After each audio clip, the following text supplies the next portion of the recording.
আসসালামু আলাইকুম। সোনাগাজী সম্মানিত এলাকাবাসী, আপনারা জানেন এই ক্লান্তি লগ্নে বাংলাদেশ সেনাবাহিনী বাংলাদেশ শান্তি শৃঙ্খলার জন্য দায়িত্বরত আছে।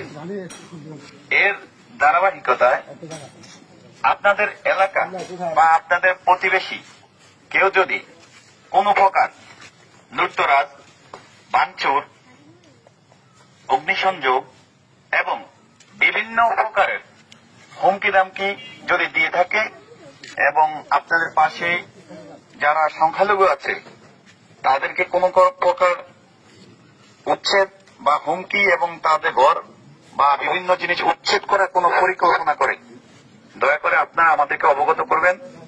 আমরা সোনাগাজী মডেল থানায় আছি এবং আমরা ইনশাআল্লাহ প্রশাসনের সহায়তায় আমরা আপনাদেরকে সর্বাত্মক সহযোগিতা করব। তো আপনারা সকলে ভাই ভাই, কেউ হানাহানি, মারামারি, কাটাকাটির মধ্যে যাওয়ার দরকার নেই। আমাদের কাছে কোনো রাজনৈতিক পরিচয় নাই। দুষ্কৃতকারী সে অপরাধী, সে কোনো দলের হতে পারে না। অতএব আমরা চাই দেশে শান্তি, আর বাংলাদেশ সেনাবাহিনী অবশ্যই দেশের শান্তির জন্য সর্বদা নিয়োজিত আছে, ইনশাআল্লাহ থাকবে। আসসালামু আলাইকুম ওয়া রাহমাতুল্লাহি ওয়া বারাকাতুহু।